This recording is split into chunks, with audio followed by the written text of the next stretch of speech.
KGF ಅಲ್ಲಿ ಒಂದು dialogue ಇದ್ದಂಗೆ ಕಿತ್ ಗುಡ್ಡೆ ಹಾಕ್ಬೇಡ ಅನ್ನೋ ತರ ಇಲ್ಲಿ ದೇವಸ್ಥಾನ ಪೂರ್ತಿ ಕಿತ್ ಗುಡ್ಡೆನೇ ಹಾಕ್ಬಿಟ್ಟಿದ್ದಾರೆ ಚೆನ್ನಾಗಿ. ಈ ದೇವಸ್ಥಾನದ ಒಂದು ಹೊರಭಾಗ ನೋಡಿದ್ರೆ ಯಾವುದೋ ಒಂದು ಪುರಾತನ ದೇವಸ್ಥಾನ ಅಂತಾನೆ ಕಾಣಿಸುತ್ತೆ. ಬನ್ನಿ ಒಳಗೋಗಿ ನೋಡೋಣ ಇದು ಹೇಗೆ ಥರ ಇದೆ ಅಂತ. ಸದ್ಯಕ್ಕಂತೂ ಹೊರಭಾಗದಿಂದ ನೋಡಿದ್ರೆ ಸಂಪೂರ್ಣ ದುರಸ್ತಿಯ ಒಂದು ಸ್ಥಿತಿಯಲ್ಲಿದೆ. ನಾವು ಒಳಗೆ ಹೋಗ್ತಾ ಇದ್ದಂಗೆ ಗೊತ್ತಾಗುತ್ತೆ ಫುಲ್ಲು ಈ ಬೇಲಿ ಗಿಡಗಳಿಂದಾನೇ ತುಂಬಿಕೊಂಡಿದೆ. ಒಂದು ಸಾರ್ವಜನಿಕರ ಒಂದು ನಿರ್ಲಕ್ಷ್ಯ.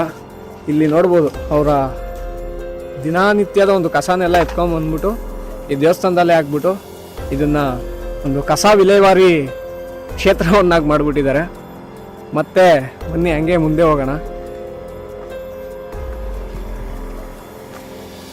ಈ ಪೆನ್ಕೊಂಡ ಕೋಟೆ ಬರೋದು ಆಂಧ್ರ ಸರ್ಕಾರದ ಒಂದು ಸುಪರ್ದಿಗೆ.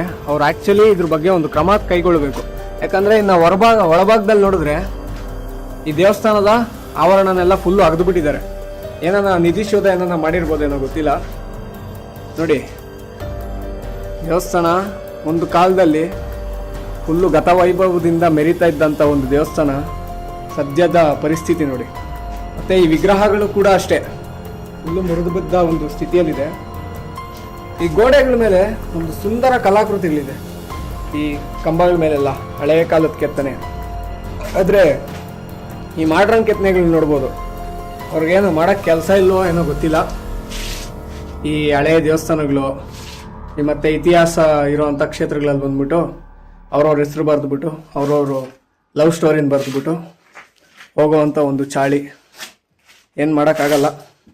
ಅವ್ರಿಗೆ ಬುದ್ಧಿ ಇರಬೇಕು. ನೋಡ್ಬೋದು ಫುಲ್ಲು ಆಧುನಿಕ ಪ್ರೇಮಿಗಳೇ ಫುಲ್ಲು ಅವ.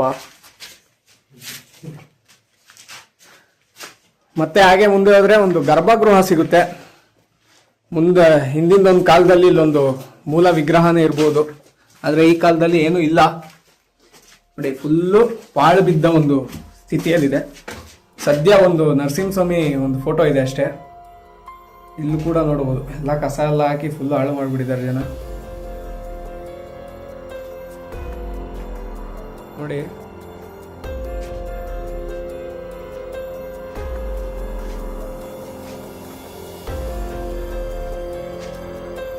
ಸದ್ಯದ ಈ ಪರಿಸ್ಥಿತಿಗೆ ಸರ್ಕಾರನ ದೂರಬೇಕೋ ಅಥವಾ ಸ್ಥಳೀಯರನ್ನು ದೂರಬೇಕೋ ಗೊತ್ತಿಲ್ಲ. ಆದರೆ ಸದ್ಯದ ಪರಿಸ್ಥಿತಿ ಅಂತೂ ತುಂಬ ಘೋರವಾಗಿದೆ. ಇನ್ನು ದೇವಸ್ಥಾನದ ಬಲಭಾಗದಲ್ಲಿ ಕೂಡ ಇನ್ನೊಂದು ಗರ್ಭಗೃಹ ಇದೆ. ಹಾಗೆ ಹೋಗೋಣ ನೋಡಿ. ಅದನ್ನು ಕೂಡ ಇಲ್ಲೇ ನೋಡ್ಬೋದು. ನಮ್ಮ ಆಂಜನೇಯನ ಒಂದು ವಿಗ್ರಹ ಇದೆ. ಯಾರೋ ಕುಂಕುಮ ಅರ್ಶನ ಎಲ್ಲ ಇಟ್ಟಿರ್ಬೋದು. ಆದರೆ ಸದ್ಯಕ್ಕಂತೂ ಪೂಜೆ ಅಂತೂ ನಡೀತಾ ಇಲ್ಲ. ಆಂಜನೇಯನ ವಿಗ್ರಹದ ಮೇಲೆ ಎಲ್ಲ ಥರದ್ದು ಕವರು, ಸಿಗರೇಟ್ ಪ್ಯಾಕೆಟು ಎಲ್ಲ ಹಾಕ್ಬಿಟ್ಟು ಹಾಳು ಮಾಡಿಬಿಟ್ಟಿದ್ದಾರೆ. ಒಂದು ಚೂರು ಭಕ್ತಿ ಇಲ್ಲ. ಈ ಭಕ್ತಿ ಎಲ್ಲ ಕೇವಲ ಈ ಮೊಬೈಲಲ್ಲಿ ತೋರ್ಪಡಿಕೆ ಮಾತ್ರ. WhatsApp, Instagram, Facebook. ನಂತರ ಇನ್ನೊಂದು ಗರ್ಭಗೃಹ ಇದೆ. ಅದನ್ನು ಕೂಡ ನೋಡೋಣ. ಇಲ್ಲಿ ಗಂಟ ಬಂದಿದ್ದೀವಲ್ಲ ನೋಡಿ, ಫುಲ್ಲು ತೋಡ್ಬಿಟ್ಟಿದ್ದಾರೆ. ಅದೇನು ಎತ್ಕೊಂಡು ಹೋಗಿದ್ದಾರೋ ಗೊತ್ತಿಲ್ಲ. ಒಂದು ಸುರಂಗ ಮಾರ್ಗನೇ ತೋಡ್ಬಿಟ್ಟಿದ್ದಾರೆ. ಆಗಿನ ಕಾಲದಲ್ಲೇ ನಾಶ ಆಗಿದೆಯೋ ಈಗಿನ ಕಾಲದಲ್ಲಿ ಯಾರೋ ಒಂದು ನಾಶ ಮಾಡಿದಾರೋ ಗೊತ್ತಿಲ್ಲ. ಈಗ ಕೂಡ ನೋಡ್ಬೋದು ಇಲ್ಲಿ ಯಾರೋ ರಾಜನ್ನ ಆ ಥರ ಎಲ್ಲ ಸ್ವಲ್ಪ ಜನ ಇರ್ತಾರೆ ನೋಡಿ. ಫುಲ್ಲು ಹಾಳಾಗ್ಬಿಟ್ಟಿದೆ, ತೋಡ್ಬಿಟ್ಟಿದ್ದಾರೆ. ಒಂದು ಒಳ್ಳೆ ಮಾನ್ಯುಮೆಂಟು. ಇದನ್ನು ಸಂರಕ್ಷಿಸಿ ನಮ್ಮ ಗೌರ್ಮೆಂಟು ಜನಗಳಿಗೆ ಸ್ವಲ್ಪ ಇದ್ರ ಬಗ್ಗೆ ಎಲ್ಲ ಮಾಹಿತಿ ಕೊಟ್ಟರೆ ತುಂಬ ಚೆನ್ನಾಗಿರುತ್ತೆ. KGF ಅಲ್ಲಿ ಒಂದು ಡೈಲಾಗ್ ಇದ್ದಂಗೆ ಕಿತ್ ಗುಡ್ಡೆ ಹಾಕ್ಬೇಡ ಅನ್ನೋ ತರ ಇಲ್ಲಿ ದೇವಸ್ಥಾನ ಪೂರ್ತಿ ಕಿತ್ ಗುಡ್ಡೆನೇ ಹಾಕ್ಬಿಟ್ಟಿದ್ದಾರೆ ಚೆನ್ನಾಗಿ. ಈ ಒಂದು ಕಾರಣ ನಾವು ಇಲ್ಲಿನ ಸ್ಥಳೀಯ ಗೌರ್ಮೆಂಟ್ನ ದೂಷಿಸಬೇಕೋ ಅಥವಾ ಸ್ಥಳೀಯರನ್ನು ದೂಷಿಸಬೇಕೋ ಗೊತ್ತಿಲ್ಲ. ಆದರೆ ಈ ದೇವಸ್ಥಾನದ ಪರಿಸ್ಥಿತಿ ಅಂತೂ ತುಂಬ ದಾರುಣವಾಗಿದೆ. ನೋಡೋಕೆ ಕೂಡ ಆಗಲ್ಲ, ಆ ಥರ ಇದೆ. ಆ್ಯಕ್ಚುಲಿ ಇದ್ರ ಬಗ್ಗೆ ಸ್ವಲ್ಪ ಗಮನ ಕೊಡಬೇಕು.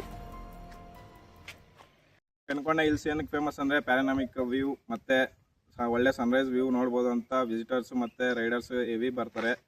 ಆದರೆ ಇಲ್ಲಿ ಒಂದು ಇತಿಹಾಸನೂ ಇಂತಿದೆ. ಈ ಇತಿಹಾಸ ಬಂದು ವಿಜಯನಗರ ಕಾಲದ್ದು. ಆ ವಿಜಯನಗರ ಕಾಲದ ಗತವೈಭವದ ಗುರುತುಗಳು ನೋಡ್ಬೋದು. ನಾವು ಅವಾಗ ಏನು ತೋರಿಸಿದ್ವಿ, ಅದು ಇತಿಹಾಸ ಹೆಂಗಿದೆ, ಮುಂಚೆ ಹೆಂಗಿತ್ತು, ಹೆಂಗೆ ನಾಶ ಆಗಿದೆ ಅಂತಲೂ ನೀವು ನೋಡಿದ್ದೀರಾ. ಆದಷ್ಟು ಈ ಥರ ಪ್ಲೇಸಸ್ಗೆ ವಿಸಿಟ್ ಮಾಡಿ ಇತಿಹಾಸ ತಿಳ್ಕೊಳ್ಳಿ, ಮತ್ತು ಆ ಇತಿಹಾಸ ಹೆಂಗೆ ನಾಶ ಆಗಿದೆ ಅಂತಲೂ ನೋಡ್ಬೋದು. Thank you.